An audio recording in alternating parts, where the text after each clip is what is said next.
If I physically placed a crisp new $100 bill into your hand at this very moment, what is the first action your mind would take? What is the immediate, instinctual pathway your thoughts would travel? For the overwhelming majority of individuals, the neural circuitry lights up with the promise of immediate consumption. It visualizes a luxurious lunch at that new restaurant, a full tank of gasoline, perhaps a spontaneous night out with friends, a fleeting experience, a temporary satisfaction, a tangible item checked off a list. The money arrives, and like a brief, bright meteor, it vanishes into the atmosphere of daily expenditure. Its purpose is terminal. Its journey ends in a transaction. But then there exists a different category of individual. A quieter, more strategic cohort. For them, that same green rectangle of paper is not an endpoint, but a genesis. It is not a closed door, but a master key. Their first thought is not, what can this buy? But, what can this build? They look at $100 and see a seed. A single potent seed capable of generating a forest. This fundamental divergence in perspective, this seemingly minor decision in how one treats a transient sum of money, often forms the silent, invisible fork in the road that, over years, dictates who quietly, steadily accumulates formidable wealth and who remains perpetually stuck on the treadmill of earning and spending. This is not about sudden windfalls or lottery ticket economics. These are not get-rich-quick tricks peddled in shadowy corners of the internet. These are the very same hidden, systematic, repeatable engines, the architectural blueprints, that the world's wealthy have used for generations to transmute small, seemingly insignificant amounts of cash into powerful, self-perpetuating money machines. Today, we will surgically unpack two of these secret financial multipliers. We will move beyond theory and into actionable, step-by-step mechanics that can systematically turn a single $100 note into thousands. And by the time we conclude, I promise you, the physical and psychological texture of a Benjamin will feel different in your hand. You will not see just currency. Potential, velocity, and silent command. Multiplier number 1, the perpetual engine, cash flow compounding. The first multiplier thrives in the fertile soil of a concept most people intellectually acknowledge but practically ignore, cash flow compounding. This is the alchemy of turning static money into active, income-generating soldiers. Here is the precise, granular blueprint of how it operates. You take that foundational $100. You do not disperse it. You deploy it. You use it to acquire not a product of consumption, but a tool of production. This tool can be physical and direct, perhaps a high-quality, pre-owned microphone that allows you to launch a podcasting or voiceover side hustle, instantly elevating your audio from amateur to professional. Or it could be a carefully sourced batch of vintage books or niche electronics you buy wholesale to resell on platforms like eBay or Facebook Marketplace, where your $100 becomes inventory with a targeted markup. But critically, in our digital age, the tool can be entirely abstract and even more powerful. This is where micro-investing platforms demolish the old barriers. That same $100 could purchase you fractional shares in a suite of established, dividend-paying aristocrats, companies with decades of history in consistently sharing their profits with shareholders. You are not buying a share of a company. You are buying a tiny, silent partner in a global profit-generating enterprise. Alternatively, you could deploy that capital on a regulated peer-to-peer lending platform, effectively becoming the bank for a small business loan or a personal loan, earning interest directly. The initial returns are modest, a trickle. Perhaps your dividends or interest payments net you $2. $50. Your resale flip profits you $15.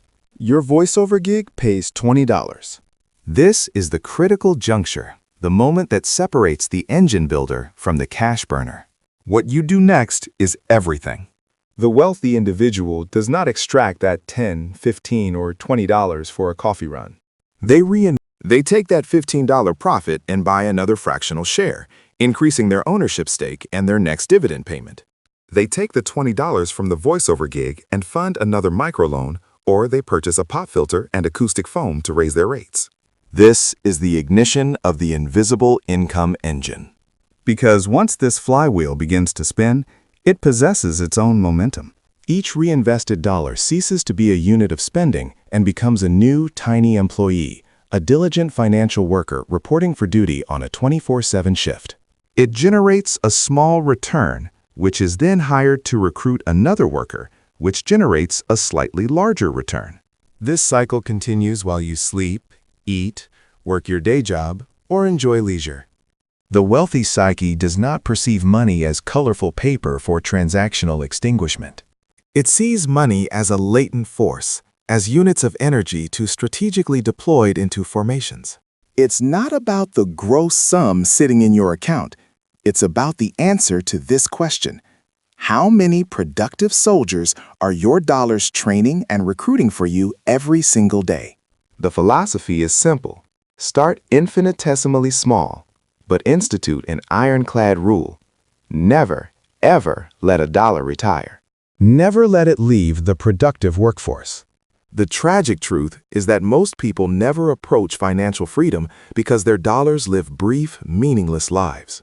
They are born from labor, spend a single hedonistic day in the world as a purchased good, and then vanish into the void. The wealthy, in stark contrast, are not building bank balances. They are engineering legacy systems, intergenerational, self-repairing, self-expanding architectures of cash flow. So you must audit your own financial psychology. Are you a diligent employer, keeping your capital gainfully employed in productive tasks? Or are you a serial layoff artist, letting every dollar that lands in your palm go immediately and permanently unemployed? Multiplier number 2, the invisible appreciator, skill arbitrage.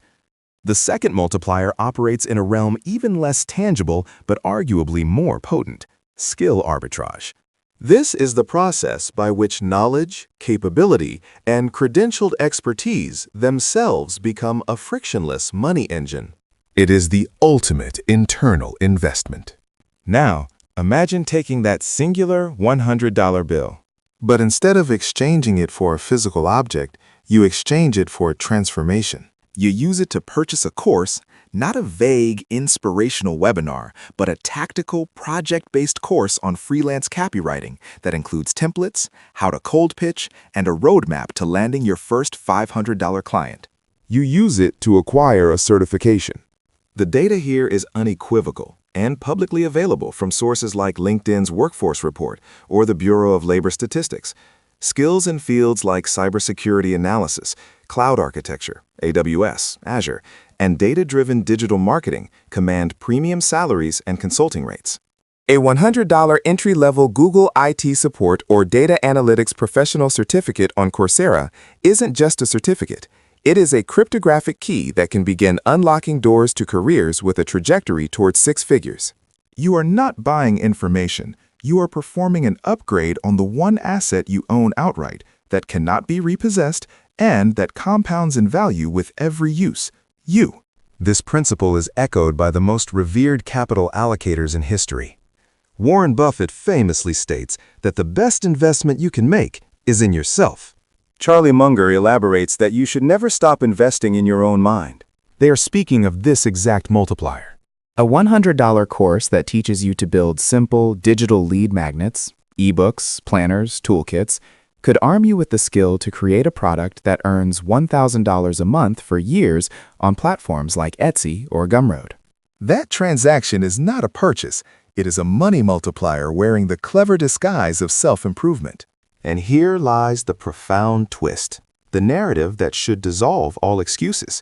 Some of the most iconic creators and entrepreneurs you admire today began their journeys with the exact same resource base you hold right now.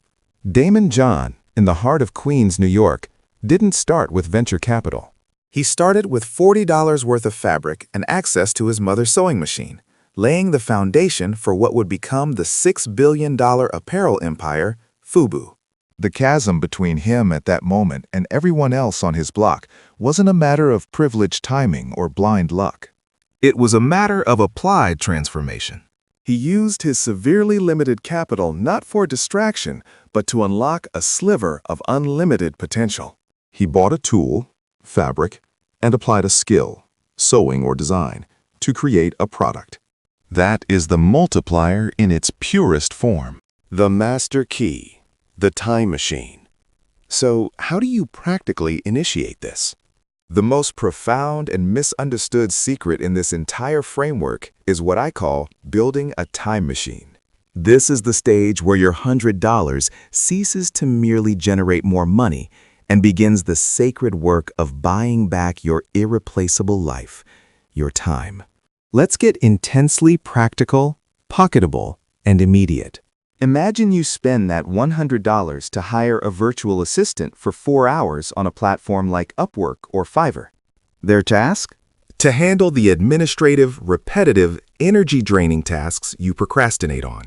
Maybe it's editing the raw footage for your YouTube videos, managing a small but tedious Facebook ad campaign, researching and compiling a list of 100 potential clients for your new service, or answering routine customer service emails for your nascent side business. What you receive in return is not merely a checked-off to-do list. What you are purchasing is pure, unadulterated, high-quality time. Time that is now freed from low-value tasks. This liberated time becomes your most valuable strategic asset. You can now reinvest those hours into building a second income stream, into deep focus work on your craft, into networking with potential partners, or into learning the next high-value skill that allows you to raise your rates by 50%. This is the core of what entrepreneurs call the $10 versus $1,000 task principle. You strategically automate, delegate, or eliminate the $10 per hour tasks, email management, data entry, basic graphic design, so you can concentrate your entire cognitive bandwidth on the $1,000 per hour tasks, strategic planning, high-stakes negotiation, creating intellectual property, closing a major deal. A common misperception is that wealthy people primarily buy fancy cars and watches. While they may do so, their most prized purchase is freedom, freedom of time and choice. They have learned to transact in the universe's most finite currency, time. The formula, once internalized, is simple yet life-altering. Money buys you time. That purchased time, when focused with intent, leads to scaled income and opportunity. A portion of that scaled income is then reinvested to buy more time. Every single dollar you funnel into this virtuous cycle acts as an accelerator. This is the true mechanistic meaning behind the phrase, "I don't work for money, my money works for me." They have architected a system that efficiently trades paper, currency, for hours, freedom. The sovereign mindset, creator, not consumer. Here then is the panoramic view. Whether you channel that initial $100 into an income-producing digital asset, a cash-flowing micro-business tool, a high-value skill certification, or freedom-generating time via delegation, the paramount factor is the adoption of a new identity. You must shed the skin of the consumer, the endpoint of the economic chain, and consciously don the mantle of the creator or the architect. Every single dollar that flows through your life stands at a binary crossroads. It can travel down the path of disappearance, exchanged for something that depreciates, decays, or is forgotten by tomorrow. Or it can be redirected onto the path of duplication, where it is deployed to recruit another dollar, to acquire a skill that earns 50 more, or to buy time that creates 100 more. The individuals who master this distinction, who begin today with whatever they have to assemble their invisible financial engines, are the ones who don't just chase wealth. They who quietly, confidently, and systematically construct a lattice of lasting abundance that can withstand uncertainty and generate legacy. If this reframing of a simple $100 bill has shifted something fundamental in your perspective, consider subscribing to the channel. Each week, we deconstruct these hidden financial and psychological systems, translating them into clear, actionable sketches, so you can grow smarter, wealthier, and more liberated, one fundamental principle at a time. Because the next time you see, hold, or earn a $100 bill, I no longer want you to see just money. I want you to see a choice. I want you to see a seed, I want you to see an engine starter. I want you to see a time machine waiting to be assembled. I want you